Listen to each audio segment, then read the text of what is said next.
Kedengaran suara? Iya, Halo? Tes, tes. iya. Oh, iya.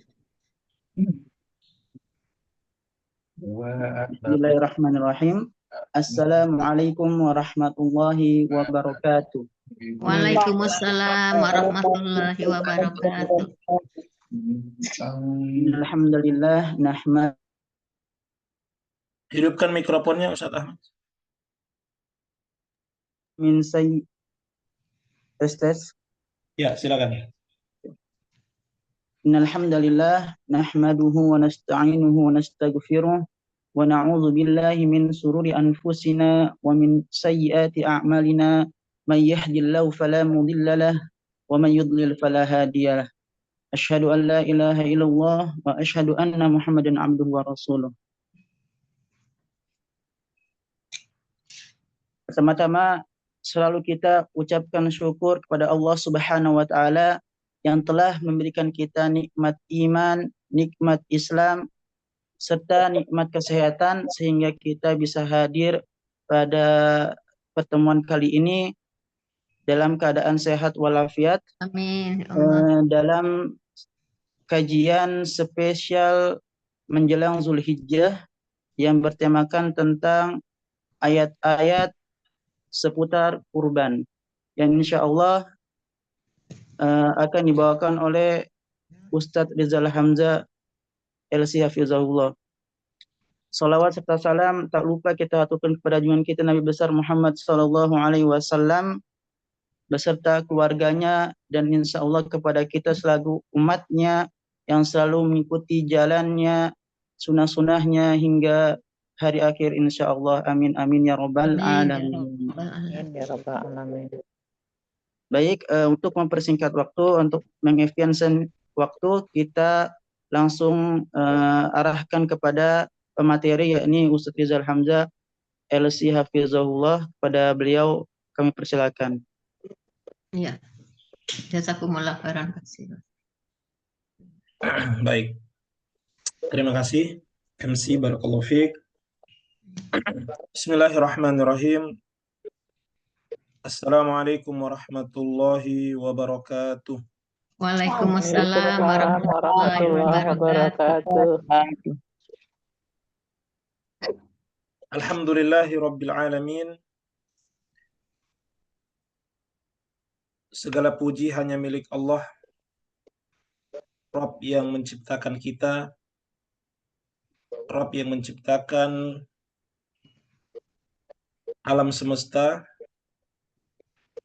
Alhamdulillahi ala ihsani.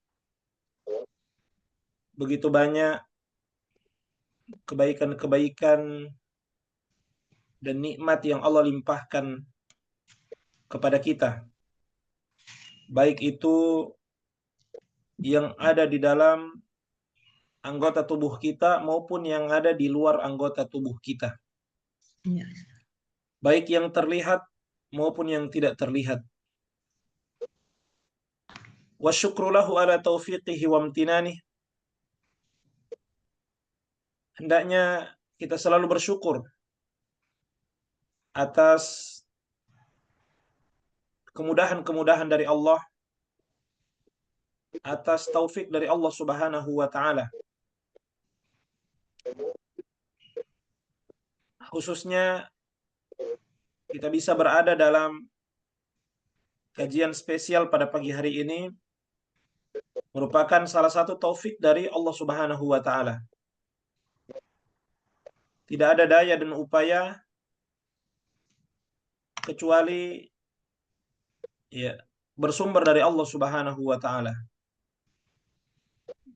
Maka teruslah bersyukur, teruslah memuji Allah Subhanahu wa taala manakala Allah Subhanahu wa taala masih memberikan kepada kita taufiknya. Yakni Allah Subhanahu wa taala tidak menjadikan kita bersandar kepada diri kita sendiri, tapi kita bersandar kepada Zat yang Maha Kuat, Zat yang Maha Kuasa, Zat yang Maha Mampu melakukan segalanya. Asyhadu an la ilaha illallah ta'ziman asyhadu an la ilaha illallah wahdahu la syarikalah ta'ziman li sya'ni. Kemudian kita bersaksi bahwa tidak ada ilah yang berhak untuk diibadahi kecuali Allah Subhanahu wa taala. Hidup kita, mati kita, seluruh ibadah kita, salat kita, sedekah kita, bacaan Quran kita, haji kita, umroh kita, dan seluruh amalan-amalan kita tidaklah kita peruntukkan kecuali kepada satu-satunya Dia zat yang maha kuasa, Allah Subhanahu wa taala. Termasuk ya kurban kita ya hanya berasal darinya dan hanya untuk kepadanya. Wa asyhadu anna Muhammadan abduhu wa rasuluhu ad-da'i ila ridwanih. Sebagaimana kita juga bersaksi bahwa Nabi Muhammad sallallahu alaihi wasallam adalah hamba dan juga utusannya. Maka beliau adalah manusia yang spesial buat kita. Perkataannya adalah teladan bagi kita. Petunjuk-petunjuknya adalah sunnah-sunnah yang harus kita hidupkan sampai kapanpun. Semoga salam dan sholawat bersambung kepada Allahumma sholli wa sallim wa barik wa zid wa an'im ala sayyidina wa habibina Muhammadin wa ala alihi wa sahbihi ajma'in. Semoga Allah Subhanahu wa taala terus bersolawat kepadanya, dan salam dan sholawat itu bersambung kepada keluarganya, kepada ahlu bait, kepada istri-istrinya, kepada anak-anaknya, kepada keturunan-keturunannya, dan kepada sahabat-sahabatnya, dan juga kepada para pengikutnya yang setia mengikuti ajarannya hingga akhir zaman. Amin. Bapak Ibu sekalian, para peserta kajian spesial menjelang Zulhijjah yang dimuliakan Allah. Saya berdoa, semoga sebagaimana Allah mengumpulkan kita di momen ini, pada kesempatan kali ini, Allah kumpulkan kita di surganya kelak bersama para nabi-nabi Allah Subhanahu wa taala, dan semoga kita mendapatkan syafaat Rasulullah sallallahu alaihi wasallam pada hari yang tidak lagi bermanfaat harta dan anak-anak kecuali yang datang kepada Allah dengan hati yang bersih. Amin. Amin ya Allah. Amin Allahumma amin. Amin. Amin ya Rabbal alamin. Ibu-ibu sekalian, Bapak Ibu sekalian yang dimuliakan Allah Subhanahu wa taala.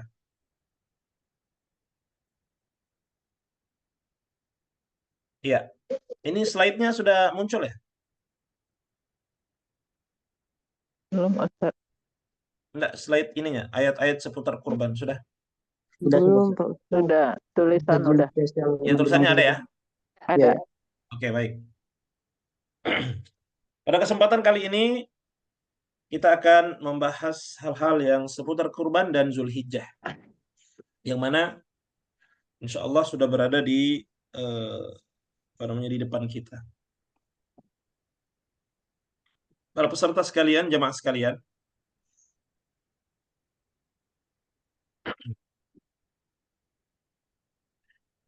di antara kebaikan Allah Subhanahu wa taala dan kelembutannya adalah dengan menjadikan dari hari-hari yang Allah kasih kepada kita di muka bumi ini, ada di sana, bahkan banyak di sana, hari-hari yang lebih utama daripada hari-hari yang lainnya. Ada dalam hari-hari yang Allah putarkan di muka bumi ini kepada kita, di sana ada hari-hari yang Allah janjikan pahala yang begitu besar ketika beramal di dalamnya. Dari hari-hari yang Allah pergulirkan di muka bumi ini, begitu banyak keutamaan-keutamaan, begitu banyak diskon-diskon ya yang Allah Subhanahu wa taala berikan berikan kepada kita. Beramal dengan amalan yang kecil, kemudian diganjar dengan pahala yang sangat besar, bahkan ya surga Allah Subhanahu wa taala. Amin, amin ya Allah. Ya. Jamaah sekalian yang dimuliakan oleh Allah Subhanahu wa taala, masih terasa suasana bulan Ramadan yang penuh dengan keutamaan, yang penuh dengan keberkahan, yang kita yakin di dalamnya banyak ya janji-janji Allah Subhanahu wa taala yang begitu banyak kepada hamba-hambanya yang beriman, kepada hamba-hambanya yang senantiasa beramal soleh.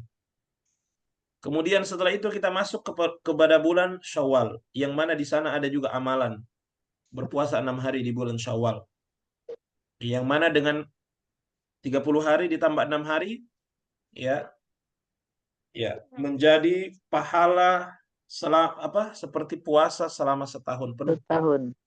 Ya. Kana kasiyamid dahr. Kemudian setelah itu kita masuk bulan Zulqa'dah, yang mana kita sekarang berada di dalamnya.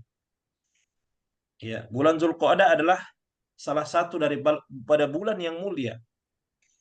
Ya, sebagaimana bulan Zulhijjah, sebagaimana bulan Muharram, sebagaimana bulan Rajab. Ya. Ini namanya bulan-bulan haram, bulan-bulan yang mulia. Allah Subhanahu wa taala mengatakan, "Inna iddatash syuhuri indallahi 12 syahran fi kitabillah. Yauma khalaqas samawati wal arda. Minha arba'atun hurum. Dzalika ad-dinul qayyim. Fala tadhlimu fihinna anfusakum." Ila akhiril ayat. Allah mengatakan, sesungguhnya jumlah bulan di sisi Allah Subhanahu wa taala ada 12 bulan. Di antara saat penciptaan langit dan bumi. Di antara bulan-bulan itu ada bulan-bulan yang mulia, yang sangat mulia. Minha arba'atun hurum. Yang nantinya kita kenal bulan-bulan mulia itu adalah bulan Zulqa'dah, bulan Zulhijjah, bulan Muharram, dan juga bulan Rajab. Rajab. Ya, bulan Rajab. Dzalika ad-dinul qayyim. Itulah agama yang lurus. Fala tadhlimu fihinna anfusakum. Jangan kalian menzolimi diri-diri kalian. Ya. Dalam bulan-bulan itu. Jamaah sekalian yang dimuliakan oleh Allah Subhanahu wa taala. Amin ya Allah. Iya. Dan alhamdulillah kita sekarang sedang berada di bulan Zulqa'dah. Ya. Maka berdasarkan ayat tadi, ya, Allah mengatakan fala tadhlimu fihinna anfusakum. Jangan kita menzolimi diri-diri kita pada bulan-bulan ini. Bukan berarti di selain bulan 4 ini boleh kita menzolimi diri-diri kita sendiri. Bukan berarti kita bermudah-mudahan dengan dosa, dengan maksiat kepada Allah Subhanahu wa taala. Ya, artinya kalau di bulan-bulan yang lain dilarang sama Allah, ya, karena ucapan yang mana di dalamnya mengandung dosa atau perbuatan, ya, wa ma yalfidhu min qaulin illa ladaihi raqibun atid. Tidaklah terucap dari ucapan anak cucu Adam, manusia, kecuali akan dicatat, ya, atau kecuali ada di sampingnya ada malaikat raqib dan atid, ya, pencatat amal yang baik dan pencatat amal yang buruk. Kalau di hari-hari itu dilarang sama Allah untuk kita menzolimi diri-diri kita, dalam artian berbuat dosa, ya, hendaknya kita selalu bertakwa kepada Allah, maka apatah lagi di bulan-bulan haram, di bulan-bulan yang dimuliakan Allah. Wala tadhlimu fihinna anfusakum. Jangan kalian berbuat dosa, jangan kalian bermaksiat, jangan kalian, hendaknya selalu bertakwa kepada Allah. Ya. Karena tentu ketika ada larangan ya kita disuruh menahan diri kita dari hal-hal kezaliman, apakah itu menyangkut dengan orang lain atau diri kita sendiri. Kapan kita tidak taat kepada Allah, berarti kita zalim kepada diri kita sendiri. Ya. Ketika Allah Subhanahu wa taala menyuruh kita, ya, maka itu adalah berarti di sana ada ancaman, ya, yang besar. Sebagaimana ketika seseorang beramal soleh di bulan-bulan ini, pahalanya juga berbeda dicatatnya oleh Allah, ya, dengan di hari-hari yang lain. Maka hidup ini adalah pilihan. Hidup ini adalah pilihan. Kita memilih untuk banyak berbuat amal soleh, memperbanyak amal soleh, ya, khususnya di bulan-bulan ini, yang mana akan mengantarkan kita kepada surganya Allah Subhanahu wa taala, atau kita ya memilih jalan-jalannya syaitan. Na'udzubillahi min dzalik.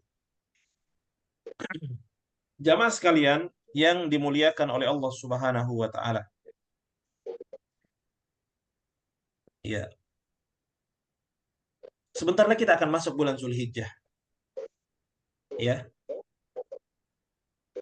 Bulan Zulhijjah ini jamaah sekalian, bulan Zulhijjah, ya, itu tidak kalah daripada bulan Ramadan itu sendiri.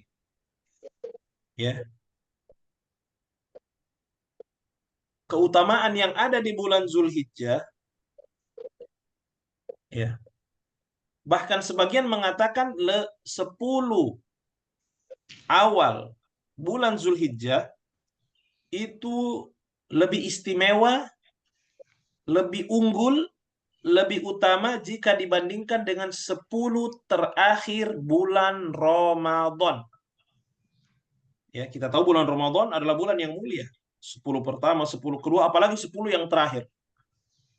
Kata para ulama, 10 awal Zulhijjah, tanggal 1, 2, 3, 4, 5, 6, 7, 8, 9, 10 Zulhijjah itu lebih baik, lebih utama, lebih unggul, ya, dibandingkan 10 terakhir bulan Ramadan.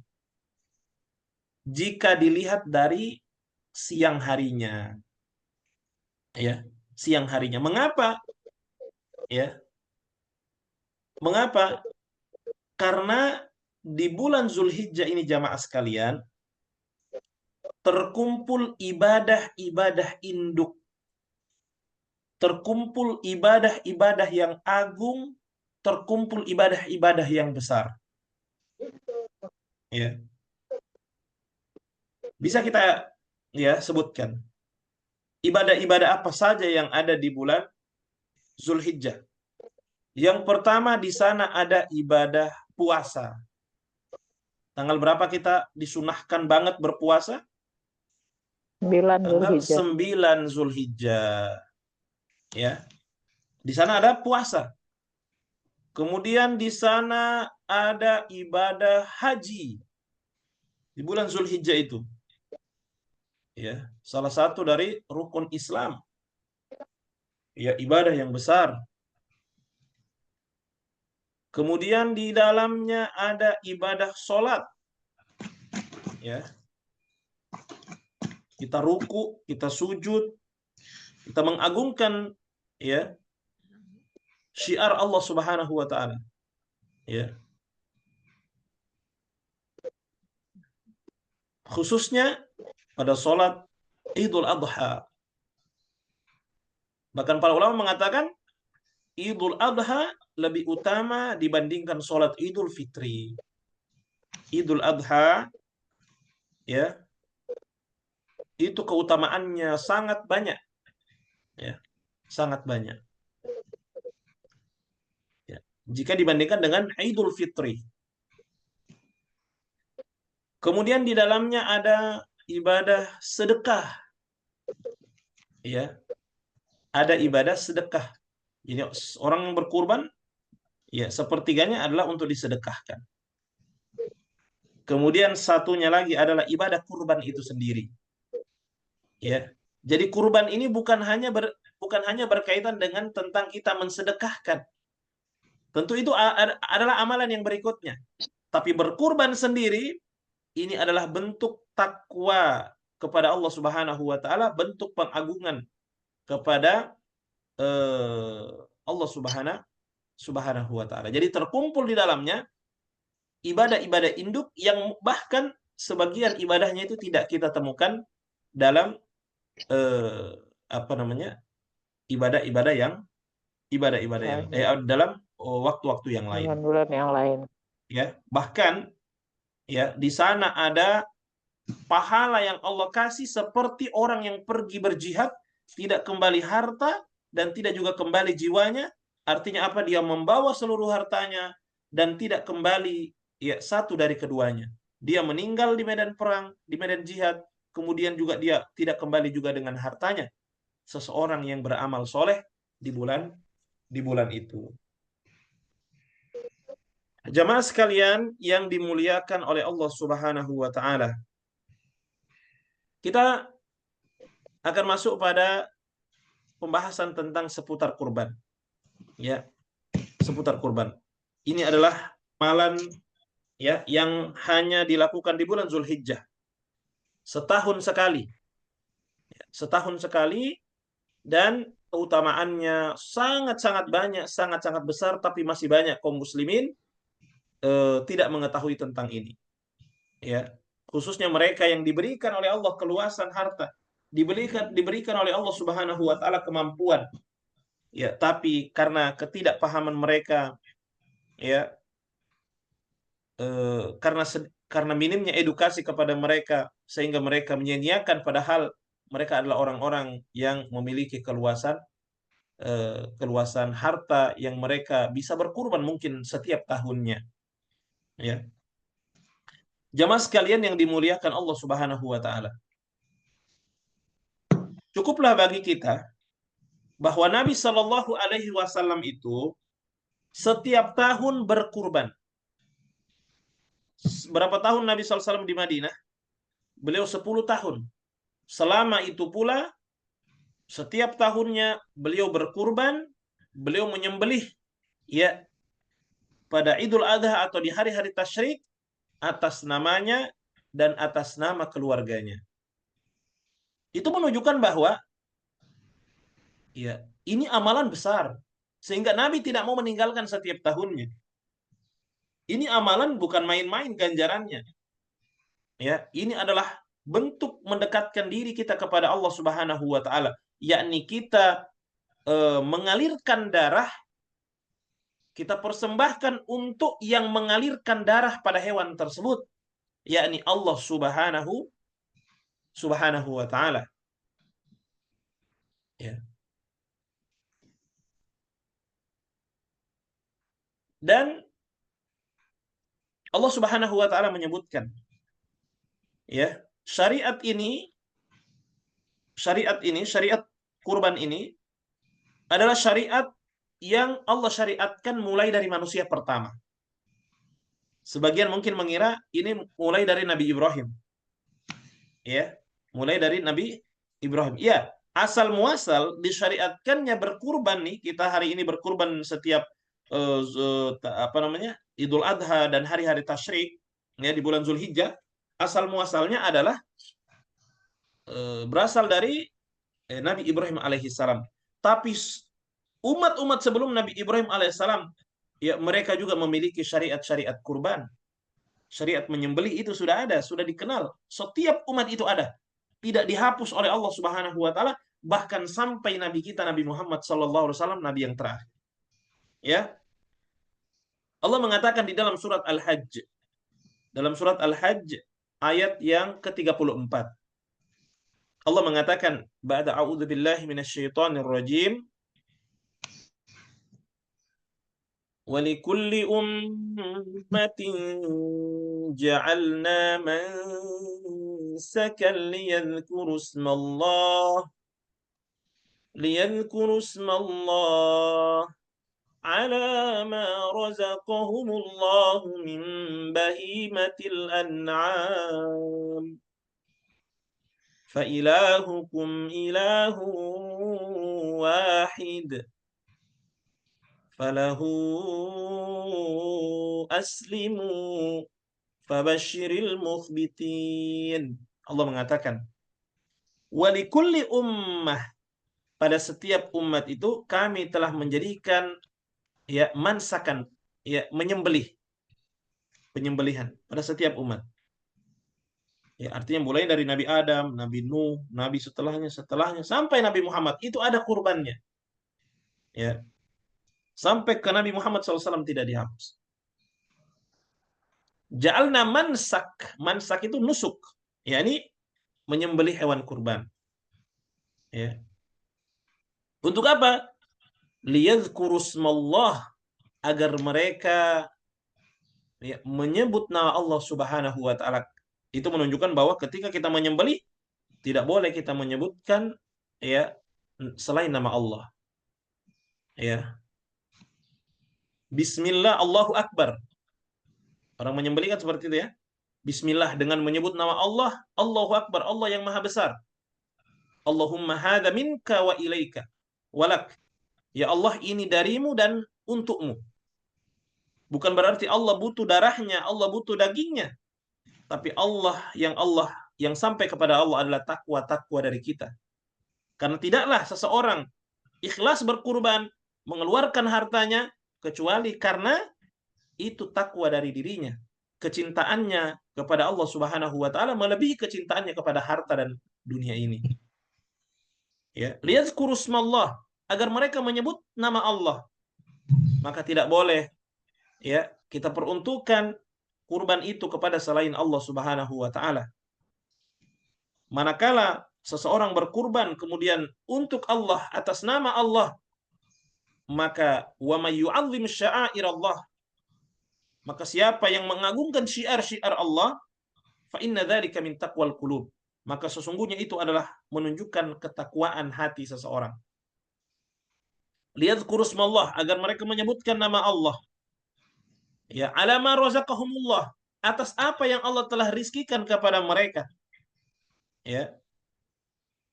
Min bahimatil an'am, dari hewan-hewan ternak. Hewan-hewan ternak.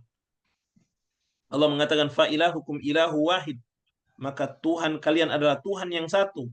Ya. Tuhan yang Maha Esa. Ya. Allah Subhanahu wa taala. Falahu aslimu, maka hanya kepadanya berserah diri. Wa basyiril mukhbitin, dan sampaikan kabar gembira kepada orang-orang yang tunduk. Jamaah sekalian yang dimuliakan Allah Subhanahu wa taala.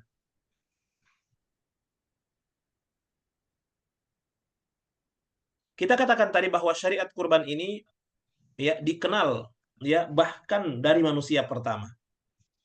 Ya, sebagaimana ada kisahnya Allah ceritakan ya. Watlu alaihim naba abnai Adam bil haqq إذ قربا قربانا فتقبل من أحدهما ولم يتقبل من الآخر قال لأقتلنك قال إنما يتقبل الله من المتقين. Ya, cerita anak Adam, Qabil dan Habil. Ya, Allah mengatakan, "Watlu alaihim", ceritakan kepada mereka wahai Muhammad. Naba'a, kedua anak Adam. Ya. Idz qarraba qurbanan, ketika mereka berdua menyembelih hewan. Qarraba qurbanan. Fatuqbila min ahadihima, yang satunya diterima kurbannya oleh Allah, yang satunya tidak diterima oleh Allah Subhanahu wa taala. Ya. Innama yataqabbalullahu minal muttaqin, ya, dan tidaklah Allah menerima ya kecuali dari kurban kecuali dari orang-orang yang bertakwa. Ada kisahnya, nanti silakan dibaca. Ya, lihat bagaimana keutamaan ya berkurban ya. Berkurban adalah syariat yang Allah jadikan pada setiap umat mulai dari Nabi Adam alaihi salam. Ini yang pertama. Kemudian yang kedua, Berkurban itu merupakan simbol tauhid. Berkurban merupakan simbol tauhid. Ya.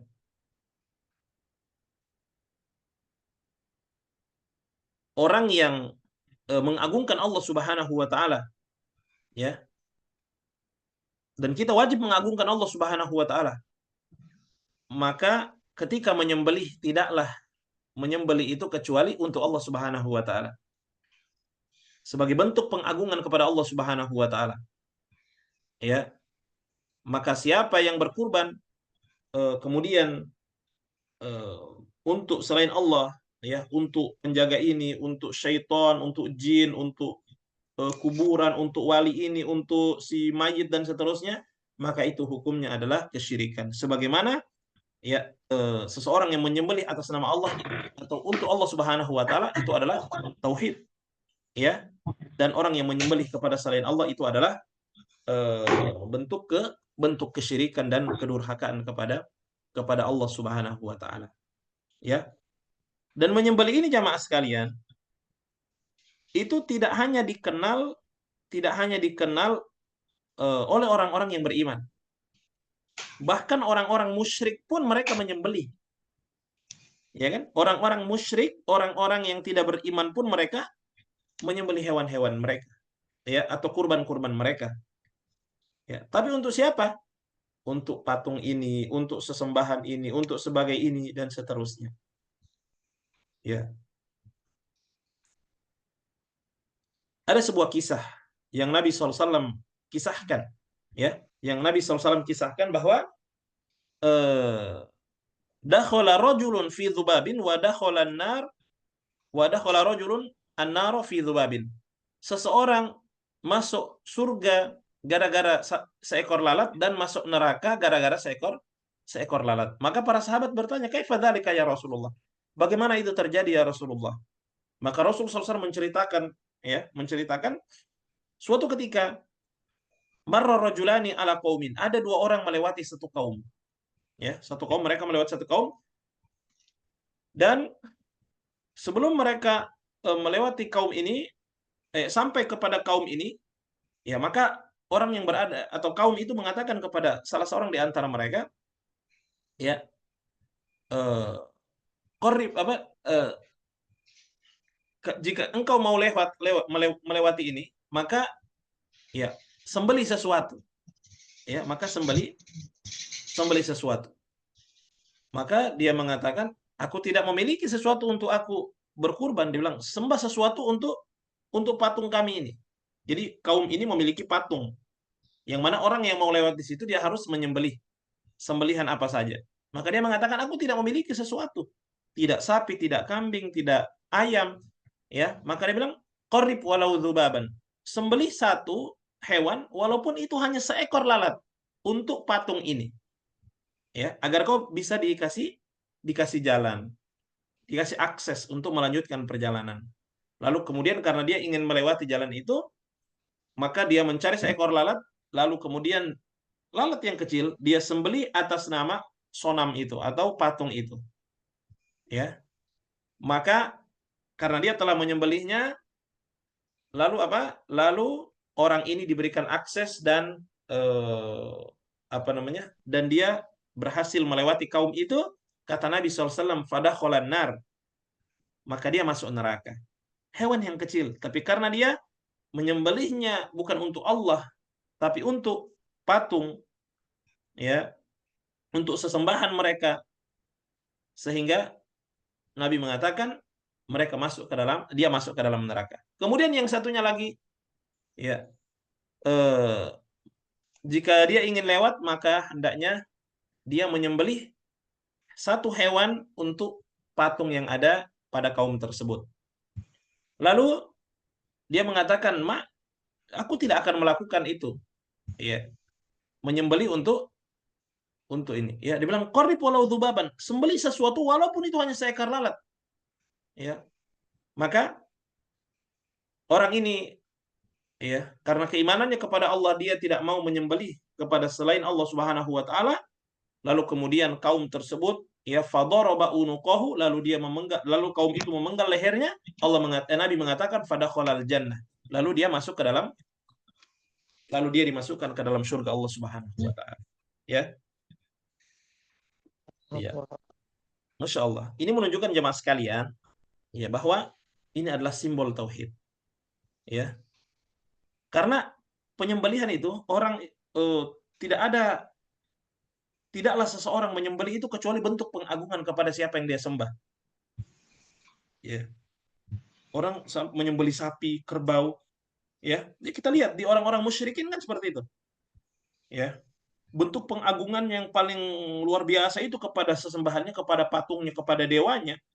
Itu adalah dengan apa? Dengan mengalirkan darah atas nama patung mereka, atas nama Tuhan mereka. Ya. Oleh karena itu, seseorang yang menyembelih atas nama Allah Subhanahu wa taala, mengagungkan, ya, syiar-syiar Islam, ya, syiar-syiar tauhid adalah merupakan salah satu simbol daripada tauhid seseorang. Ya. Karena ini adalah amal yang besar, adalah amal tauhid. Maka tidak perlu sembunyi-sembunyi. Orang menyembelih atas nama Allah Subhanahu wa taala, apalagi itu adalah kurban, ya, yang kita disyariatkan, kita tidak perlu sembunyi-sembunyi. Ya. Tidak perlu takut-takut. Ya. Kita menyembelihnya, kita atas nama Allah. Kita diperintahkan oleh Allah Subhanahu wa taala. Ya. La yanalallaha luhumuha wala dima'uha walaki yanaluhu taqwa minkum. Tidak sampai kepada Allah darahnya. Begitu juga dagingnya tidak sampai kepada Allah, tapi yang sampai kepada Allah adalah ketakwaan dari kalian. Jamaah sekalian yang dimuliakan oleh Allah Subhanahu wa taala. Kemudian yang ketiga adalah berkurban merupakan ibadah harta terbaik.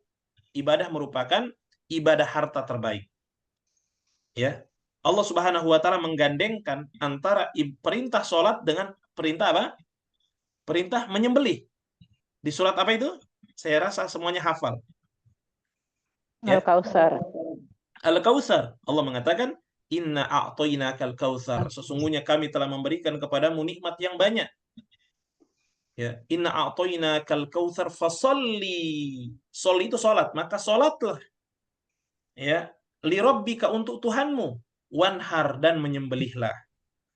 Allah menggandeng antara ibadah salat dengan ibadah Kurban. Ibadah menyembelih, ibadah kurban. Ini menunjukkan bahwa ibadah kurban, ya, sangat-sangat penting. Ya. Ya. Kalau sholat itu adalah ibadah badan terbaik, ibadah tubuh terbaik, karena kita sholat itu kan dengan gerakan tubuh, ya. Syekhul Islam Ibnu Taimiyah mengatakan ibadah badan yang terbaik, ya, ibadah tubuh yang terbaik adalah sholat. Dan ibadah harta yang terbaik adalah kurban. Oleh karena itu, ya, seseorang yang berkurban di Idul Adha atau di bulan Zulhijjah, walaupun mungkin dia beli kambing itu mungkin harga 3 juta, atau dia ikut patungan sapi misalnya satu orang 2.500.000, ya, dari nominalnya mungkin 3 juta. Tapi untuk berkurban, maka itu pahalanya lebih besar dibandingkan seseorang tidak berkurban tapi dia bersedekah dengan 20 juta. Ya, seseorang nih tidak berkurban di bulan Zulhijjah, tapi dia bersedekah 20 juta kepada fakir miskin. Maka mana yang lebih besar pahalanya? Tentu yang lebih besar pahalanya adalah orang yang berkurban walaupun dia hanya memberikan 3 juta. 1 ekor kambing, atau mungkin 2.500.000 kalau dia patungan sapi. Karena ini adalah ibadah yang harta terbaik, ya. Sehingga Allah Subhanahu wa taala menggandeng antara perintah sholat dengan perintah menyembelih. Ya. Inna sholati, sesungguhnya sholatku, wa nusuki, dan sembelihanku. Ya, inna sholati wa nusuki wa mahyaya wa mamati, dan hidupku dan matiku lillahi rabbil alamin. Hanya untuk Allah Subhanahu wa taala. Ya. Ya.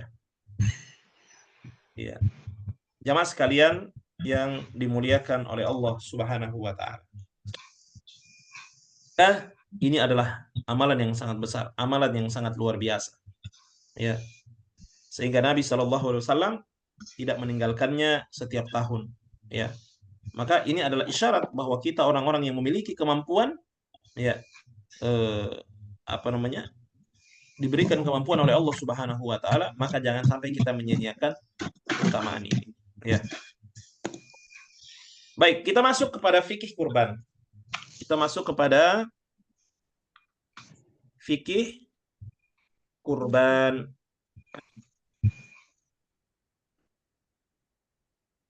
Ya, kurban atau hewan kurban dalam bahasa Arab disebut juga dengan udhiyah. Jamaknya adalah adhahi. Jamaknya adalah adhahi atau udhiyah, ya, hewan kurban. Udhiyah adalah hewan ternak yang disembelih pada hari raya Idul Adha dan hari Tasyrik dalam rangka mendekatkan diri kepada Allah Subhanahu wa taala karena datangnya hari raya tersebut. Ya. Jadi disebut dengan kurban karena dia disembelih pada hari raya Idul Adha. Ya, khususnya selesai khotib, ya, atau turun dari mimbar, maka kemudian disunah kita kemudian disyariatkan untuk menyembelih hewan tersebut. Selain di Idul Adha, di hari-hari tasyrik juga, ya, 3 hari setelah Idul Adha itu adalah hari-hari yang kita dibolehkan untuk menyembelih, ya. Maka jangan sampai dilakukan sebelum sholat Id, jangan sampai dilakukan, karena siapa yang melakukan penyembelihan sebelum sholat Id, ya, maka syatu lahmin, kata Nabi. Maka dagingnya seperti daging biasa, ya. Kalaupun kita sedekahkan, berbeda dengan pahalanya seperti seseorang bersedekah dengan daging kurban, ya. Jadi kurban ini adalah syariat yang sudah ditentukan waktunya, sudah diatur semuanya, sudah ditentukan pembiayaannya dan seterusnya, ya, dalam rangka mendekatkan diri kepada Allah Subhanahu wa taala. Karena ini adalah perintah Allah Subhanahu wa taala sebagaimana perintah yang lainnya. Bahkan terjadi pembicaraan di kalangan para ulama. Ya, ada yang mengatakan sampai derajat wajib ini. Ada juga yang mengatakan sampai sunnah muakkadah. Nanti ada kesimpulannya, nanti kita akan jelaskan. Ya. Jadi udhiyah adalah hewan ternak yang disembelih pada hari Idul Adha dan hari-hari tasyrik dalam rangka mendekatkan diri kepada Allah karena datangnya hari raya tersebut. Kemudian kita masuk, yang kedua adalah keutamaan kurban. Apa keutamaan dari kurban, ya? Apa keutamaan dari kurban? Menyembelih hewan kurban adalah merupakan amal soleh yang sangat utama, ya. Sebagaimana sebuah riwayat, ya, yang diriwayatkan oleh Aisyah radhiyallahu taala anha, ibunda kita. Beliau mengatakan, Nabi SAW bersabda, tidaklah anak Adam melakukan suatu amalan pada hari nahar, pada hari raya Idul Adha, yang lebih dicintai oleh Allah melebihi mengalirkan darah atau berkurban. Ya. Maka kata Nabi SAW, hendaknya kalian merasa senang dengannya. Ya. Maka ini adalah salah satu keutamaan daripada berkurban. Ya. Ya. Sehingga kita sebutkan tadi, para ulama mengatakan bahwa menyembelih hewan kurban pada Idul Adha itu lebih utama, ya, daripada sedekah biasa. Senilai dengan hewan kurban tersebut, bahkan mungkin lebih besar daripada harga hewan tersebut. Kenapa? Karena yang dimaksud, ya, dari berkurban adalah mendekatkan diri kepada Allah. di sana juga adalah untuk syiar Islam dan juga lebih sesuai dengan apa yang dilakukan oleh Nabi Shallallahu Alaihi Wasallam. Ya. Kemudian kita masuk pada berikutnya, apa hukum kurban? Apa hukumnya berkurban? Ada dua pendapat. Yang pertama, ada yang mengatakan wajib berkurban. Kemudian sebagian ulama mengatakan sunnah saja, tapi sunnahnya itu sangat ditekankan. Sunnah muakkadah. Nah, para ulama yang mengatakan bahwa kurban ini sampai pada derajat wajib, ya, mereka berdalilkan, ya, pada apa yang dikatakan oleh Nabi Shallallahu Alaihi Wasallam. Man kana lahu sa'atan falam yudahi falam yuqarrib fala yaqrabanna musallana. Barang siapa yang memiliki kelapangan harta namun tidak mau berkurban, maka sekalian aja nggak usah sholat id, ya, nggak usah sholat, nggak usah dekat-dekat dengan musolah kami. Ya. Nah, inilah dalil bagi para ulama yang mengatakan bahwa ini sampai derajat wajib, karena jelas ancaman Nabi, siapa yang diberikan keluasan harta, memiliki harta, dia mampu untuk berkurban, tapi dia tidak berkurban, maka lebih baik nggak usah sekalian sholat id. Ya. Kemudian yang kedua, sebagian ulama mengatakan hukumnya adalah sunnah muakkadah, sunnah tapi sangat ditekankan. Ya. Berdasarkan dalil-dalil tentunya, ya. Sebagaimana diriwayatkan dari Abu Mas'ud Al-Ansari radhiyallahu anhu, beliau mengatakan, sesungguhnya aku sedang tidak berkurban, padahal aku adalah orang yang berkelapangan, kata Nabi. Itu kulakukan karena aku khawatir kalau tetanggaku mengira kurban itu adalah wajib bagiku. Ya. Kemudian ada lagi, aku melihat Abu Bakar dan Umar sementara mereka berdua tidak berkurban. Ya, jadi jalan keluar dari perbedaan pendapat ini, kesimpulan dari perbedaan pendapat ini, apakah wajib atau sunnah, maka kesimpulannya adalah bagi orang yang memiliki kemampuan untuk berkurban, tidak selayaknya dia meninggalkan berkurban ini. Ya. Kenapa? Karena berkurban itu akan menenangkan hati, akan melepaskan tanggungan. Ya. Dan orang-orang yang Masya Allah, ya, yang memahami, ya, bagaimana Allah Subhanahu wa Ta'ala akan mengganti, ya, harta yang kita keluarkan itu, kemudian Allah akan ganti, tidak berat bagi mereka.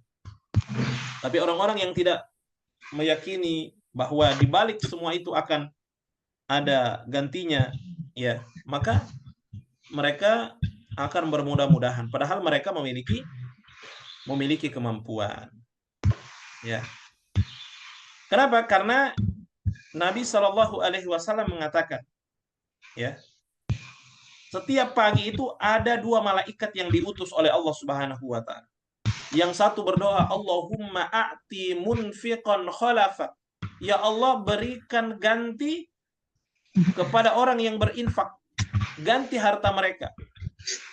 Ya. Dan yang satunya lagi berdoa, Allahumma a'ti mumsikan talafa. Ya Allah, berikan kehancuran kepada orang-orang yang menahan hartanya. Artinya, orang yang memiliki kemampuan lalu berkurban, dengan Allah Subhanahu wa Ta'ala mereka tidak hitung-hitungan. Karena mereka akan yakin dengan janjinya Allah, dan yang dia keluarkan untuk Allah itu adalah harta yang sesungguhnya, dan pasti akan mendapatkan ganti yang lebih besar dari Allah Subhanahu wa Ta'ala, dan akan didoakan malaikat orang yang berinfak, ya, karena nanti akan disedekahkan kepada orang lain,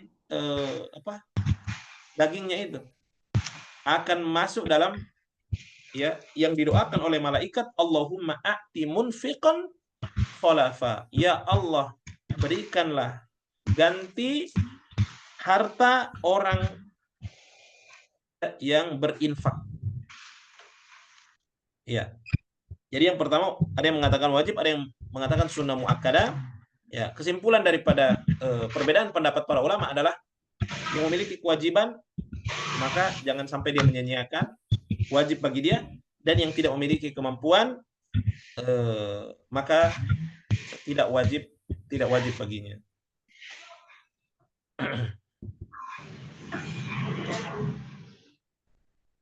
Kemudian kita masuk yang berikutnya, hewan yang boleh digunakan untuk berkurban itu apa? Hewan yang boleh digunakan untuk berkurban adalah bahimatul an'am. Ya. Bahimatul an'am sebagaimana Allah sebutkan tadi di surat Al-Hajj. Ya.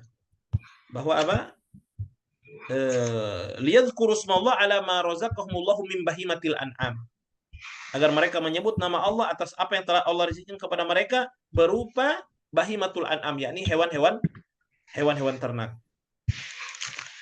Maka kata para ulama, hewan yang boleh digunakan untuk berkurban adalah hewan sebagaimana disebutkan, yakni onta, kemudian sapi, kemudian kambing. Maka tidak sah ya kecuali dari ini, ya dari jenis ini, onta, sapi atau kambing. Kalau sapi nanti kalau ada yang mirip-mirip seperti kerbau, sebagai boleh kalau memang dia itu adalah ternak, kemudian memang dia adalah memiliki kemiripan dengan sapi, atau kambing dengan domba memiliki kemiripan, maka itu masuk dalam bahimatul an'am. Tapi selain ini, misalnya seseorang mau berkurban dengan kuda, ya, dengan kuda. Saya mau berkurban dengan kuda karena kuda lebih mahal, kayaknya lebih besar pahalanya. Ya, maka itu tidak sah kurbannya. Karena dia bukan termasuk bahimatul an'am, bukan termasuk hewan ternak. Atau mungkin seseorang berkurban dengan ayam. Ya, dengan ayam. Maka ini juga tidak sah. Sebagaimana kita sebutkan tadi di surat Al-Hajj, ya. Liyadhkuru smallahi ala ma razaqahumullah min bahimatil an'am. Ya.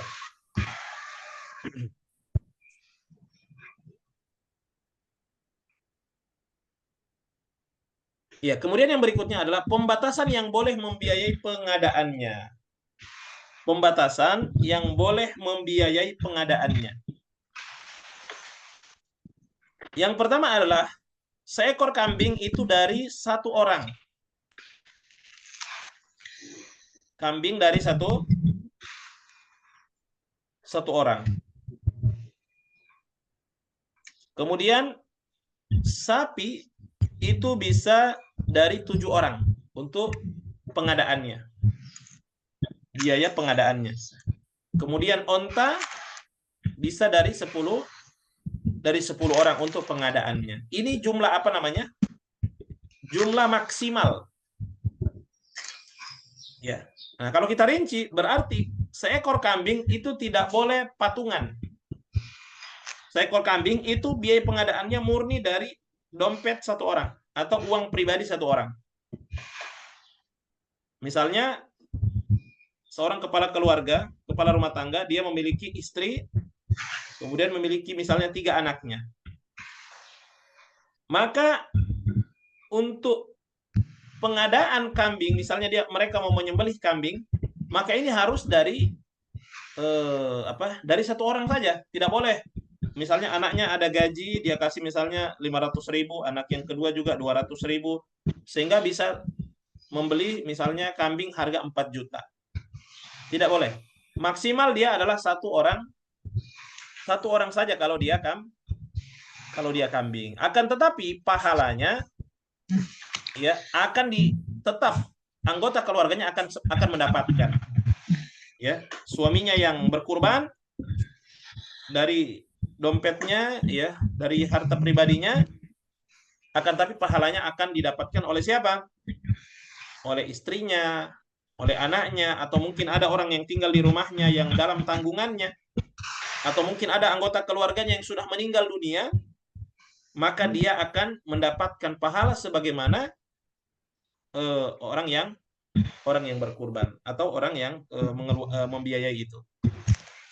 Ya, sebagaimana Nabi SAW ya menyembelih untuk dirinya dan juga untuk keluarganya 1 ekor kambing untuk beliau dan juga untuk keluarganya.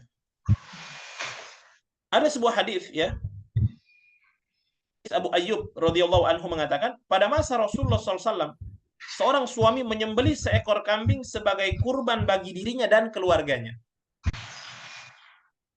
Nah, ini yang banyak tidak dipahami oleh banyak orang ya, karena mungkin mungkin anaknya memiliki kemampuan, kemudian anaknya lagi memiliki, atau misalnya setiap tahun mereka membatasi aja. Tahun ini yang berkurban misalnya istrinya. Jadi yang di situ hanya nama istrinya saja, atas nama istrinya. Kemudian tahun depan anak pertamanya, karena tahun kemarin sudah istrinya, maka tahun depan adalah giliran anak pertamanya. Dan tentu ini keliru ya, keliru. Setiap tahun adalah dilakukan oleh kepala rumah tangga, ya, kepala keluarga. Nanti pahalanya mereka akan dapatkan.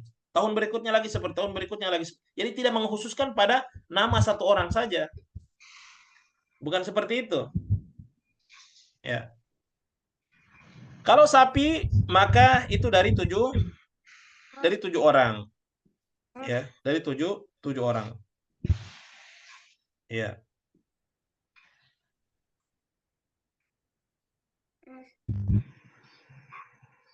Dalilnya adalah dari Ibnu Abbas radhiyallahu taala anhu, beliau mengatakan, dahulu kami pernah bersafar bersama Rasulullah sallallahu alaihi wasallam. Tibalah hari raya Idul Adha, maka kami pun berserikat 10 orang untuk kurban seekor onta. Ya, jadi untuk onta boleh berserikat 10 orang. 10 orang berarti anggap di situ yang berserikat adalah kepala keluarga. Masing-masing kepala keluarga ini memiliki misalnya anggota 5 orang, keluarganya 5 orang. Maka semua anggota keluarganya mendapatkan pahala. Hanya saja biaya pengadaan ontanya itu paling banyak hanya 10 orang saja, nggak boleh lebih daripada itu. Ya, begitu pula dengan sapi.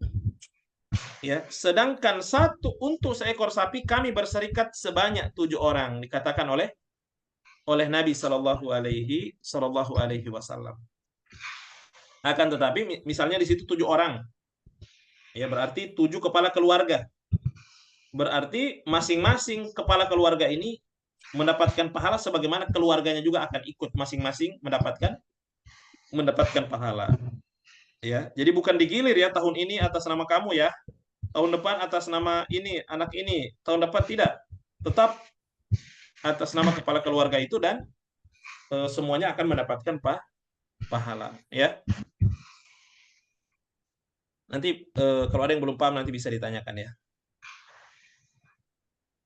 Nah, karena biasanya ada orang begitu semangat untuk berkurban ya. Sekarang apa hukumnya berhutang untuk kurban? Ya, atau mungkin arisan untuk kurban ya. Arisan untuk kurban. Pembahasan arisan berarti pembahasan tentang hutang. Boleh nggak seseorang itu karena dia ingin berkurban dan dia belum memiliki, mungkin pada bulan Zulhijjah itu dia belum memiliki harta, belum memiliki uang. Sementara dia ingin berkurban, ya, apakah dia boleh berhutang? Ya, maka sebagian para ulama mengatakan kalau dia memiliki hutang maka dia utamakan adalah melunasi hutangnya dulu. Tapi kalau temponya panjang, dia mampu, maka sebaiknya dia berkurban dulu. Ya. Nah, kesimpulannya adalah jika dia mudah untuk membayar hutang, maka dibolehkan.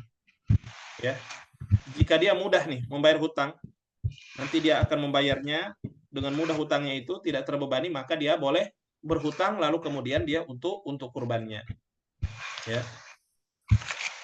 Jika mudah membayar hutang, boleh diutamakan berhutang untuk berkurban. Tapi jika memang dia memiliki hutang, ya, maka kemudian dia agak sulit melunasinya hutang tersebut, maka hendaknya dia mengutamakan dulu hutangnya dia lunasi. Ya. Nah, ini ada fenomena ini. Biasanya hukum urunan kurban satu sekolahan atau kantor. Biasanya gitu ya, ada satu sekolah mau menyembeli misalnya di bulan Zulhijjah mau menyembeli misalnya 5 ekor sapi. Anggaplah sapi sekarang harganya berapa, Bu? Berapa di Jakarta, berapa sekarang harga sapi atau di mana? Ya, anggaplah berapa? 20 juta. Ya. Itu kan siswanya banyak. Masing-masing misalnya sumbang 200.000. Urunan mereka 200.000 kali sekian murid, itu kan bisa beli 3 sapi atau mungkin 5 sapi. Ya, ditambah lagi dengan guru-gurunya. Ya. Lalu kemudian mereka menyembelih sapi itu. Mereka mengatakan mereka berkurban atas nama sekolah atau nama kantor. Kira-kira sah nggak ini? Kira-kira sah nggak kurbannya? Tentu kurbannya tidak sah. Kurbannya tidak sah. Akan tetapi mereka boleh menyembelihnya, kemudian mereka bagi-bagi dagingnya, tapi bukan pahala kurban. Mereka mendapatkan pahala sedekah saja. Mereka seperti menyembelih biasa saja. Kenapa? Karena kurban ini adalah syariat yang sudah jelas batasan-batasannya. Seperti tadi, batasan kalau sapi 7 orang. Ya. Batasan kalau kambing dari 1 orang yang membiayainya, biaya pengadaannya. Kalau onta 10 orang. Tapi kalau sudah sampai 100 orang, 200 orang, ya, maka boleh dia menyembelih tapi dia tidak mendapatkan, atau kurbannya tidak sah tapi dia seperti menyembelih biasa saja. Dan tentu beda antara pahala kurban dengan pahala yang orang yang menyembelih biasa saja. Syatu kasyatu lahmin, maka itu adalah daging biasa, bukan daging kurban. Ya, banyak ya biasanya begitu ya di tengah-tengah masyarakat. Ya, saya nggak tahu apakah itu mereka atasnamakan kurban, ya, atau mereka hanya bersedekah sebagai bentuk memotivasi. Tapi kita yang memahami ini tentunya harus disampaikan bahwa kurban itu adalah syariat yang memiliki aturan-aturan. Kita ingin kurban kita itu diterima, maka kita harus mengikuti itu. Ya, bukan semua ikut membiayai, tapi ada batasan-batasannya. Kalau kambing 1 orang, sapi dari 7 orang maksimal, dan onta itu 10 orang. Ya, jadi tidak sah ya, tidak sah kurbannya. Tapi kalau dia sembelih dengan nama Allah, maka itu boleh saja. Tapi pahalanya hanya pahala sedekah, bukan pahala kurban. Bukan masuk dalam keutamaan yang berkurban tadi. Ya. Baik, kita masuk yang berikutnya adalah hukum berkurban atas nama yang sudah meninggal. Ya. Hukum berkurban atas nama yang sudah meninggal. Ya. Tentu kita rinci dulu ya, Makanya saya tulis di sini boleh dengan syarat. Boleh dengan syarat. Pertanyaan yang pertama. Orang yang berkurban itu kira-kira asalnya adalah untuk yang hidup atau untuk yang mati? Adalah untuk yang hidup. Ya. Maka orang yang meninggal bukan sebagai sasaran kurban utama. Tapi tetap dia mendapatkan pahala. Misalnya, ada satu keluarga, mungkin ada salah satu anggota keluarganya telah meninggal dunia. Maka ketika satu kepala keluarga itu menyembelih kambing atau misalnya sapi, maka orang yang hidup mendapatkan pahala, begitu juga anggota keluarganya yang sudah meninggal. Ya. Maka berkurban dengan jenis ini dibolehkan. Kenapa? Karena pahalanya meliputi dirinya, keluarganya yang masih hidup, dan juga walaupun ada yang sudah meninggal. Kemudian kejadian yang kedua adalah misalnya berkurban khusus orang yang telah meninggal. Kita berkurban nih. Ya Allah, saya berkurban ini atas nama ini anak saya yang meninggal bulan lalu misalnya. Atas nama. Tidak boleh. Ini namanya membatasi. Dan asalnya adalah orang menyembelih itu untuk orang yang hidup. Kalaupun ada yang meninggal maka tetap dia dapat pahala. Tapi kalau dia menyembelih atas nama yang sudah meninggal, ya pahalanya untuk dia semuanya. Ya, ini tidak ada tuntunannya. Ya. Caranya kayak tadi itu. Kita sembelih, kemudian tentu pasti yang keluarga kita dapat pahala, termasuk keluarga kita yang sudah meninggal. Kecuali ada wasiat. Kecuali ada wasiat, ya. Kalau ada wasiat maka boleh. Berarti dia melakukan itu karena wasiat. Tapi untuk mengkhususkan orang yang sudah meninggal, maka ini tidak boleh. Nah. Maka ini adalah perbuatan yang tidak harus dilakukan, yakni seseorang menyembelih kemudian dia khususkan, ya, karena Nabi SAW tidak memberikan tuntunan itu. Kenapa? Karena Nabi SAW tidak pernah berkurban itu atas nama Khadijah, tidak pernah berkurban itu atas nama keluarganya Hamzah atau kerabat lainnya yang sudah mendahului beliau. Ya, iya. Nah, yang boleh adalah kalau berkurban untuk orang yang meninggal karena itu adalah wasiat.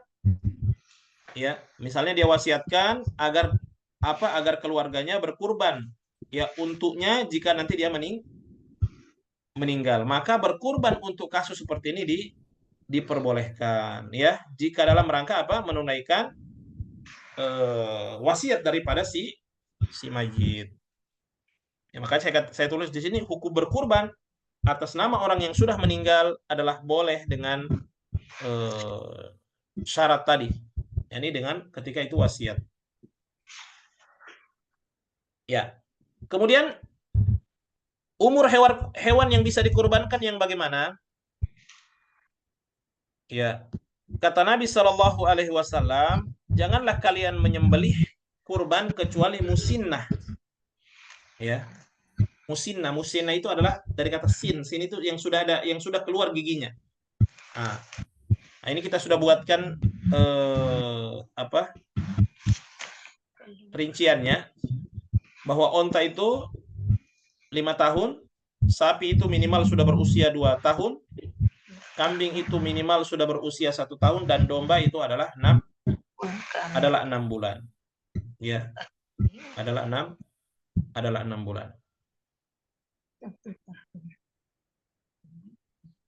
Kemudian hewan apa yang lebih utama untuk kita kurban?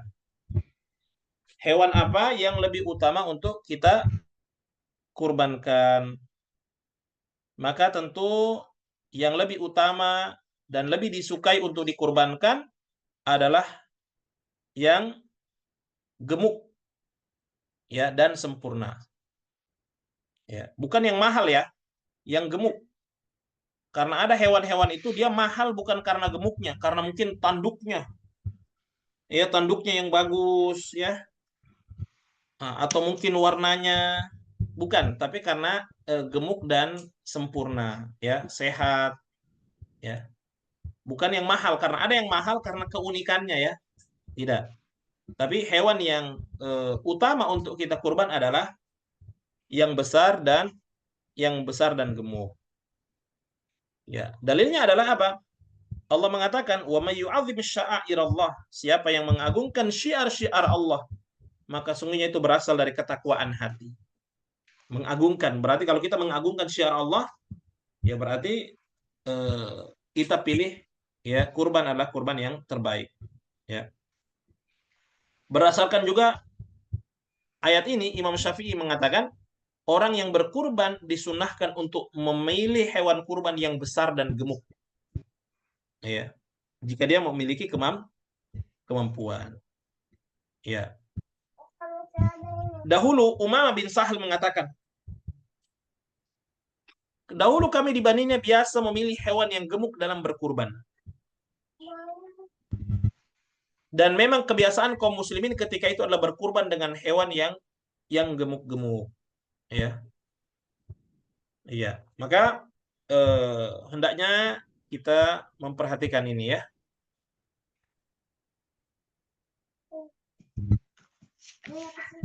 Jemaah sekalian yang dimuliakan oleh Allah Subhanahu wa taala. Kemudian kita masuk yang berikutnya adalah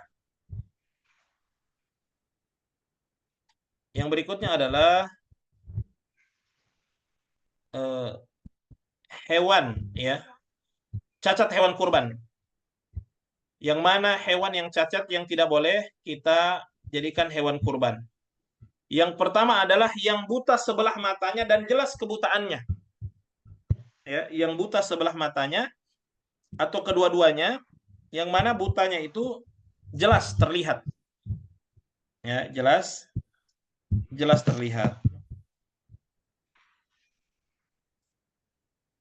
Kemudian yang kedua adalah sakit. Ya, sakit ya. Kalau misalnya hewan itu sakit, maka tidak boleh dijadikan sebagai kurban. Kemudian yang berikutnya adalah pincang kakinya. Kemudian yang berikutnya adalah sangat tua. Ya, sangat tua. Maka ini tidak sah untuk dijadikan hewan kurban. Ya. Jamaah sekalian yang dimuliakan oleh Allah Subhanahu wa taala, akan tetapi di luar daripada ini itu boleh. Misalnya hewannya itu tidak ada ekornya, atau kambingnya atau sapinya tidak ada ekornya, boleh nggak dijadikan kurban? Boleh, karena dia tidak masuk dari 4 ini. Ya. Atau misalnya boleh nggak hewan atau sapi yang bunting? Ya, itu boleh. Itu boleh. Ya. Karena di luar daripada 4 ini, ya.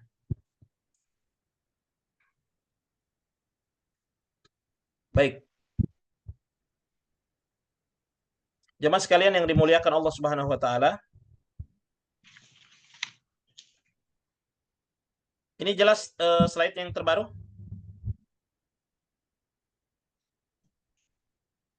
Kelihatan ya? Ibu Nazra apa bacanya situ? Oh, sebagian atau keseluruhan telinganya terpotong. Tanduk pecah. Ya. Nah, ini yang kalau makruh ini. Sebagian atau keseluruhan telinganya terpotong. Nah, itu makruh untuk dijadikan hewan kurban. Atau kemudian yang kedua tanduknya pecah. Ya. Kemudian apakah hewan kurban itu harus jantan? Tidak harus. Ya. Betina juga boleh. Ya, betina juga boleh. Tapi jika mendapatkan jantan maka diutamakan yang jantan ya, tapi tidak harus.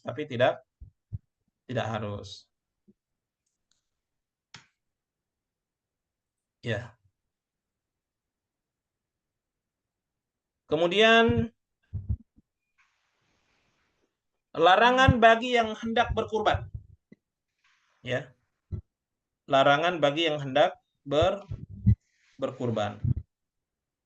Misalnya ibu-ibu di sini ada yang berkurban, ada hadis ya dari Ummu Salamah dari Nabi SAW mengatakan, apabila engkau telah memasuki 10 hari pertama bulan Zulhijjah, sedangkan di antara kalian ingin berkurban, maka janganlah dia menyentuh sedikit pun bagian dari rambut dan kulitnya. Ya. Bagian rambut dan kulitnya. Larangan ini berlaku untuk siapa? Ya. Berlaku untuk yang berkurban. Tidak berlaku untuk keluarganya. Jadi yang berkurban saya misalnya ada keluarga, maka seorang bapak itu yang berkurban, ya itu yang dilarang untuk memotong kukunya atau memangkas rambutnya, baik itu yang tumbuh di kumisnya atau ketiaknya, atau mohon maaf dari kemaluannya, ya, maka dilarang untuk mencukurnya, ya. Baik itu misalnya seseorang mencukur sebagian saja atau mencukur gundul kepalanya, ya, atau mencabutinya, ya, baik itu di kepala atau kumis, ya, dan seterusnya, maka ini berdasarkan hadis tadi maka tidak boleh. Maka apakah larangan itu berlaku untuk keluarganya juga? Tidak. Ya, tentu ini hanya berlaku untuk sohibul kurban saja. Ya, sohibul kurban, ya, ini kepala keluarga, ya, dan tidak berlaku bagi anggota keluarganya, ya. Kenapa? Karena pertama zahir hadis itu tadi mengatakan itu berlaku untuk yang mau berkurban. Kemudian yang kedua contohnya adalah Nabi SAW sering berkurban atas nama dirinya dan keluarganya, namun tidak ditemukan riwayat bahwasanya beliau menyuruh anggota keluarganya untuk tidak memotong kuku maupun rambutnya. Ya. Waktu penyembelihan hewan kurban adalah pada hari raya Idul Adha. Ya. Selesai sholat Id, dan juga pada hari-hari tasyrik. Tidak boleh dilakukan sebelum itu dan tidak boleh dilakukan setelah itu. Kalau dilakukan sebelum itu, ya biasanya mungkin orang terlalu semangat, ya, akhirnya sebelum sholat Id dia sembelih, maka itu menjadi daging biasa saja. Ini pernah terjadi di zaman Nabi SAW. Ya, mungkin dia ingin cepat, dia ingin supaya cepat penyalurannya, akhirnya dia sembelih sebelum sholat Id. Akhirnya itu disampaikan kepada Nabi, dan Nabi mengatakan, syatu kasyatu lahmin, dagingmu adalah daging ini bukan daging kurban, ini adalah sembelihan biasa. Jadi sudah ditentukan waktunya oleh syariat. Nah, bagaimana misalnya dalam satu kampung itu beda-beda sholatnya. Misalnya ada yang sudah di masjid sana sudah sholat, atau di masjid sana sudah sholat, di masjid sekitar sini belum. Ya. Kemudian dia mau menyembelih. Apakah boleh dia menyembelih berdasarkan karena sudah ada yang selesai sholat duluan? Maka jawabannya boleh. Kalau misalnya masih dalam satu kampung itu. Ya, yang penting sudah ada satu masjid yang sudah selesai sholat Id, maka dia boleh menyembelihnya, walaupun mungkin masjid di dekatnya ini mungkin agak lambat sholatnya. Karena dia berpatokan kepada masjid yang sudah selesai itu. Ya. Kemudian tempat penyembelihan kurban.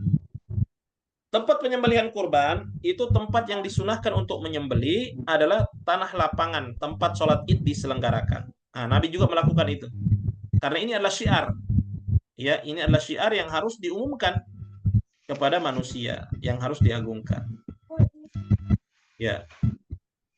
Kemudian penyembelihan kurban itu sunnahnya adalah sohibul kurbannya langsung. Ya. Sebagaimana Nabi SAW, tapi Nabi SAW pernah juga mewakilkan kepada Ali bin Abi Thalib, maka menunjukkan bahwa boleh juga diwakilkan kepada yang lain. Apalagi kalau sohibul kurban tidak tahu menyembelih, ya, malah hewannya tersiksa. Ada orang yang menyembelih, hewannya malah lari, ya, malah lari, akhirnya dikejar sama panitia yang repot.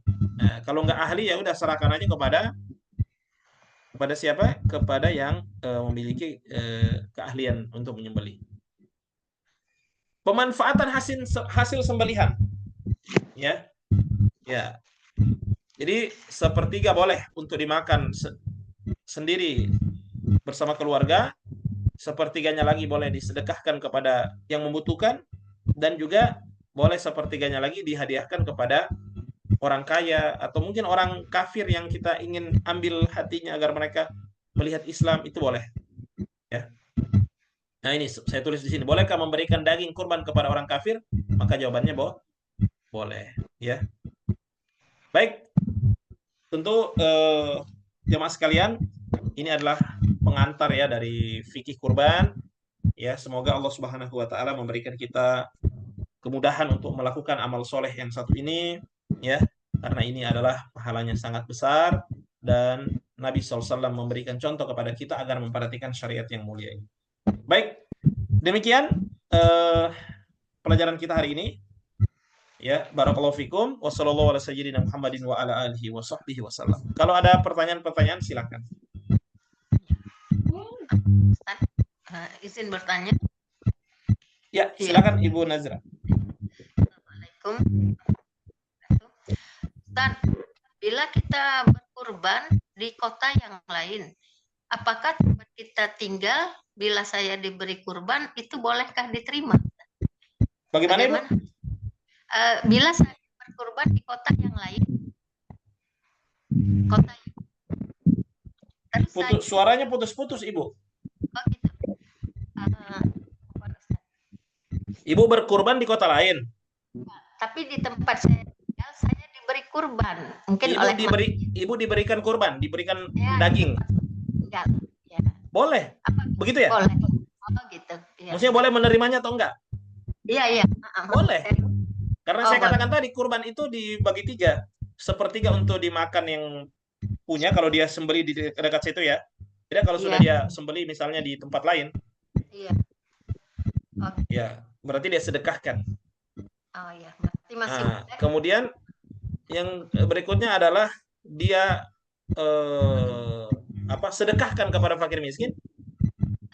Kemudian yang berikutnya adalah dihadiahkan kepada orang yang kaya.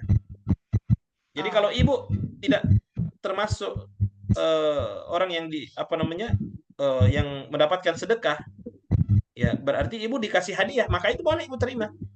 Oh iya, Ustaz. Boleh diterima, tapi bukan sebagai upah.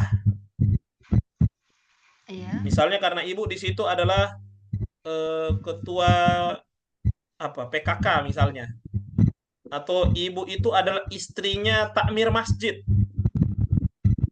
nggak boleh, ibu tidak boleh menerima itu. Jadi tidak boleh itu dibagikan kurban itu karena misalnya sebagai upah atau sebagai terima kasih, nggak boleh. 3 aja, apakah disedekahkan kepada fakir miskin atau sebagai hadiah. Kalau ibu dikasih sebagai hadiah, maka ibu terima boleh.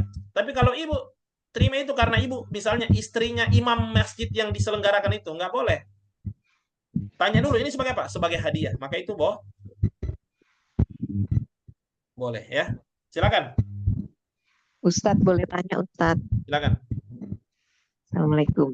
Ustadz, kan tadi disampaikan bahwa kurban itu hanya atas yang kurban adalah kepala keluarga untuk seluruh keluarganya ya Ustadz ya. Nah kalau misalnya pasangannya itu berkurban juga, satu ya Pak pertanyaannya, itu apa jatuhnya menjadi sedekah bukan kurban, misalnya si istri berkurban. Nah kedua, apakah boleh kepala rumah tangga itu berkurban lebih dari 1 kambing? Itu aja Ustadz. Makasih Ustadz. Ya, yang pertanyaan pertama boleh. Pertanyaan pertama tadi boleh seorang suami berkurban, seorang istri juga berkurban. Tapi kembali lagi kepada pengadaannya, nggak boleh patungan kalau kambing. Ya. Misalnya suaminya Ibu Zainab sudah berkurban. Ya. Tentu ini harus, kalau kambing berarti dari kantongnya sendiri, nggak boleh dia patungan dari ibu juga. Iya. Dan kemudian jatuhnya, ibu juga mau berkurban. Hukumnya boleh ibu berkurban, tapi pengadaannya itu dari ini sendiri, ya, dari kantong pribadi ibu. Pengadaan kambing itu bukan dari urunan anak-anaknya, bukan. Kalau kambing ya. Jadi dan sapi tadi bisa sampai 7 orang. Nah, seperti itu. Jadi boleh ibu. Nanti yang akan sebenarnya yang kita katakan tadi, kalau kepala keluarga menyembelih itu pahalanya sudah dapat, ibu juga udah dapat sebenarnya. Tapi kalaupun ibu berinisiatif untuk menyembelih juga, bisa jadi pahalanya nanti double, nggak apa-apa.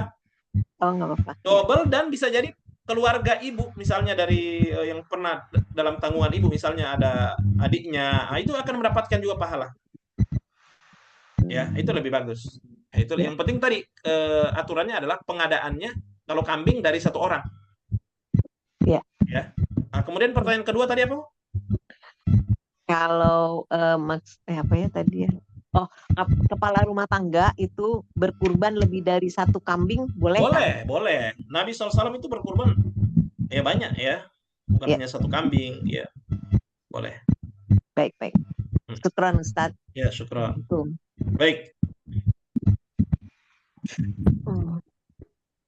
Ada lagi ibu-ibu Pak Ustadz, yang saya Pak Ustadz. ya, Ibu Halimah, Iya, iya. silakan. Ini, tadi saya sudah dengar, tapi lebih mau dengar lagi. Ini Ya. masalah kurban sapi itu kan untuk 7 orang. Ya. Nah, kemudian misalnya saya 7 orang, bapak saya, kemudian mertua perempuan. Nah, kemudian yang sudah meninggal tadi yang Pak Ustadz bilang, jadi mama saya, papa saya kan sudah meninggal juga, tapi untuk 7 orang termasuk mama yang sudah meninggal, papa, kemudian mertua laki-laki yang sudah meninggal. Itu bagaimana Pak Ustadz? Tadi Pak Ustadz bilang bisa, tapi mohon penjelasan lagi Pak Ustadz. Yang saya jelaskan tadi adalah pahalanya itu tetap didapatkan sama yang sudah meninggal. Oh Jadi, iya. syariat kurban itu untuk orang yang masih hidup. Iya. Bagaimana kalau ada yang sudah meninggal, Ustadz? Dia akan tetap mendapatkan pahala sebagaimana anggota keluarga yang hidup juga mendapatkan pahala. Jadi tidak perlu dia dikhususkan. Kalau dia sudah meninggal, tidak ada kewajibannya untuk kita atas nama dia. Mungkin dari tabungannya kita ambil. Enggak. Mungkin ada keluarga kita yang misalnya orang tua sudah meninggal, masih ada misalnya tabungannya, uang pribadinya, warisannya ya. Tapi kalau tidak ada uangnya dari kita, misalnya anaknya yang masih hidup. Anaknya uangnya dari maksudnya dari kita ibu. Niat. Ya, kembali lagi. Anaknya. Yang penting batasnya 7 orang. Iya, 7 orang. Oh iya. Batasnya 7 orang kalau sapi. Iya. Nah, misalnya itu batas maksimal, tapi kalau misalnya harga sapi 20 juta. Ibu mampu suami istri patungan 2 orang boleh. Ini kan minimal. Boleh. Yang penting tidak lewat 7 orang. Jadi masing-masing 10 juta, dari bapak 10 juta, dari ibu 10 juta. Jadi 20 juta bisa beli sapi kan? Iya. Nah, tapi nanti pahalanya akan didapatkan oleh yang sudah meninggal juga. Niatkan untuk mereka semua. Oh, niat saja, tapi kita niatkan saja, nggak perlu mereka, tidak perlu mereka di apa? Ini uang dari yang sudah meninggal, nggak perlu. Nggak perlu. Bukan. Iya, bukan begitu Pak Ustadz. Biasa cuma namanya saja dikasih masuk. Cukup namanya aja masukkan ke ini panitia, kalau bisa disebutkan. Oh, iya. Bismillah, Allahu Akbar, hadza mil. Ini sembelihan dari Ibu Halimah, Bapak Rusli, kemudian ada nama-nama di bawahnya yang sudah meninggal, ditulis aja semuanya. Oh iya, begitu sudah yang biasa. Sudah cukup itu. Alhamdulillah. Oh iya. Iya, terima kasih Pak Ustadz. Iya, sama-sama. Ada lagi? Ini ada yang bertanya di kolom chat. Apa ini? Tinggal sendiri tapi tempat tinggal anak, tapi dagingnya dibagikan ke warga di tempat tinggal sendiri boleh? Karena ikut patungan di tempat tinggal anak. Boleh. Ya. Tinggal sendiri. Ini dari siapa ini? Ibu siapa ini? Oh, ini banyak. Saya baca dulu yang di kolom chat ya. Ustaz izin bertanya, bagaimana dengan berkurban atas nama orang tua yang sudah meninggal? Apa pahalanya akan mengalir kepada anggota keluarga yang masih hidup? Atau berkurban 2 kambing tiap tahun? 1 untuk orang tua yang sudah meninggal, 1 untuk... Semua dapat, yang masih hidup, yang sudah meninggal ya. Sudah saya jawab tadi. Ustaz, sehubungan dengan Palestina, lebih utama kurban di Palestina atau di tempat kita tinggal? Ya, silakan dikondisikan. Ya. Kalau misalnya di sekitaran kita, misalnya udah banyak orang-orang kaya berkurban kepada orang-orang miskin, sudah banyak, kemudian kita ingin berkurban di Palestina, itu boleh saja. Apalagi mereka ya tentu sangat-sangat membutuhkan ya, sangat-sangat membutuhkan. Maka boleh-boleh saja jika ada kemudahan-kemudahan untuk itu. Pak Ustadz, berkurban tidak di tempat tinggal sendiri, tapi tempat tinggal anak, tapi dagingnya dibagikan ke warga tempat tinggal sendiri. Boleh itu Pak Ustadz? Boleh. Ya. Itu boleh. Ya. Boleh Ibu ya. Baik, ada lagi?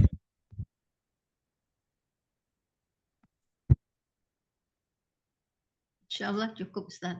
Oke, baik. Ya, terima kasih Bapak Ibu sekalian. Demikian ya kajian kita pada kesempatan pagi hari ini. ya.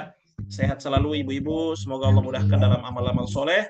Insya Allah kita bertemu dalam kajian-kajian spesial yang lainnya insya Allah. Amin. Ya. Barakallah. Baik, Terima kasih Ustaz. Terima kasih kita Pak tutup Ustaz. dengan ucapan hamdalah.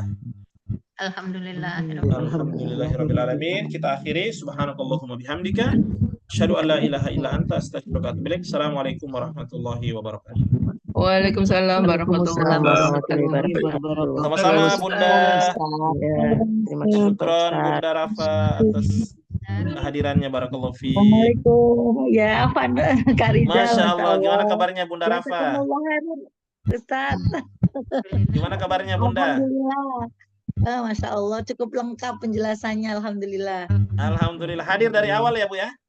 Iya, insya Allah sambil nyiapin anak-anak, Ustaz. Masya Allah, Masya Allah. Iya. Iya. Barakallahu fikum ya. Terima kasih. Ustaz Ya, Rizal. sama-sama Salam buat Bunda. keluarga. Iya, sehat selalu semuanya ya. Warahmatullahi Insya Allah kita jumpa lagi. wabarakatuh. Assalamualaikum. Waalaikumsalam warahmatullahi wabarakatuh. warahmatullahi wabarakatuh. Waalaikumsalam. Waalaikumsalam. Izin keluar.